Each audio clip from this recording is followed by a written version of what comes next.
I decided to make a video about how to change the thermostat.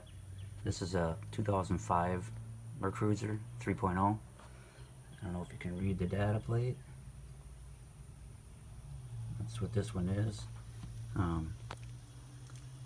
We were trying to find a video online about how to change the thermostat, and nobody showed this style thermostat housing. If you have this style with like this that comes off the side of the block and up, kind of like a 90-degree angle.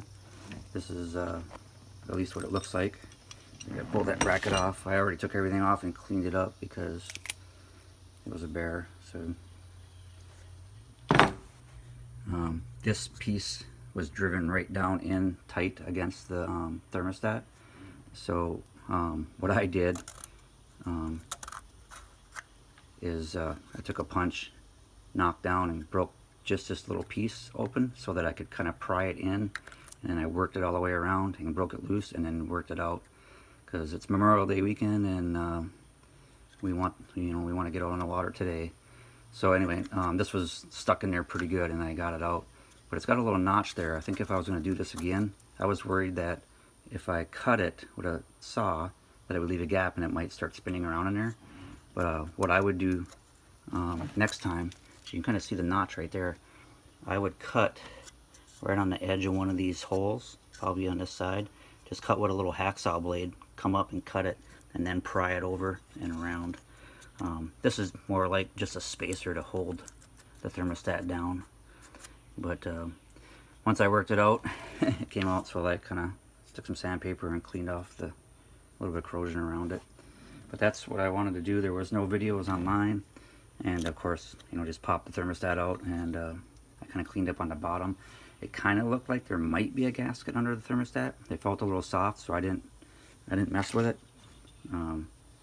Here's the old thermostat. It kind of looks like there might be another gasket. I'm not sure, but I didn't scrape it out because I know the new one will seal against it. It looked pretty flat, but the thermostat sits in like that.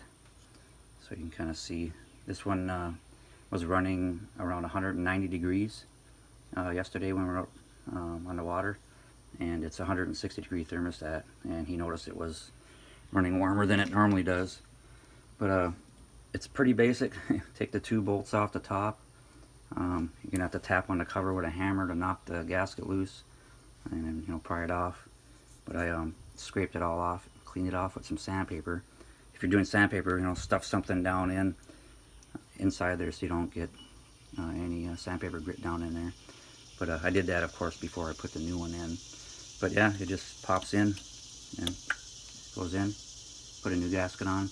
When you go to the parts store and you ask for a thermostat, they might not know what temperature it is. If you take it out before you go, on the very bottom, I wiped it off and looked in there, and it says 160 degree thermostat. Yesterday we went to the parts store.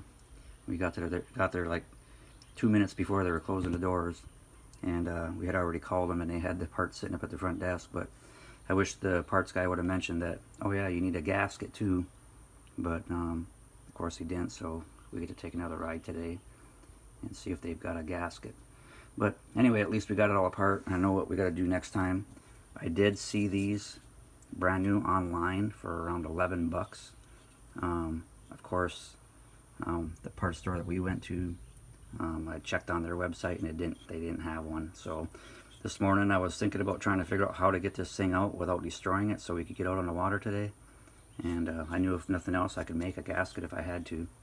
It almost looks like an automotive gasket, but it's got to be big enough to cover up this, to push down on this spacer. Anyway, looks pretty simple. There's that little tab there that lines up right there. So once you put it back in, it's not going to go anywhere. And I don't know. And I'm excited to see if this is actually going to fix the problem, which I'm sure it is, because it looks pretty corroded.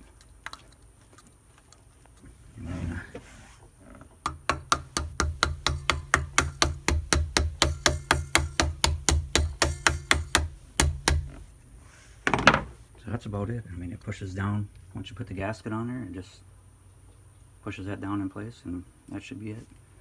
Always make sure your holes are clear.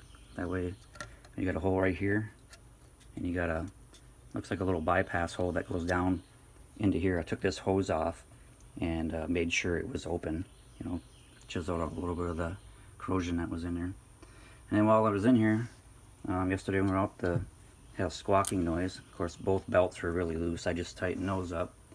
So that's another easy fix. On the alternator, in case you don't know, I can't see. On the alternator, there's a bolt here. Gotta loosen that one up. And there's a bolt on the bottom. Just loosen that a little bit. And I just took a pry bar, got in here, tightened that one up. And then on the power steering, it's just one bolt here. And you loosen that up. And I got in with a big screwdriver in a little gap right there in between the bolt. Let's see. There it is. There's a little gap in between that bolt and that bracket. I just took a screwdriver and got down in there and pried it over. Other than that, it's pretty simple. So this could also be a video for adjusting the belts on the 3.0 also. But I don't know, I figured I'd make a quick video because I did not see any out there, and at least you guys will know what parts you need to get before you tackle this project. But if you got time, pull it apart first, because you might, depending on how old your boat is, if this housing is really corroded. When I was in there looking, there was some corrosion in there, and I could see where the salt water would really eat them up. But if you got time, I would definitely pull it apart first, then go to the parts store. Then you know all the parts that you're going to need. Hope this helps.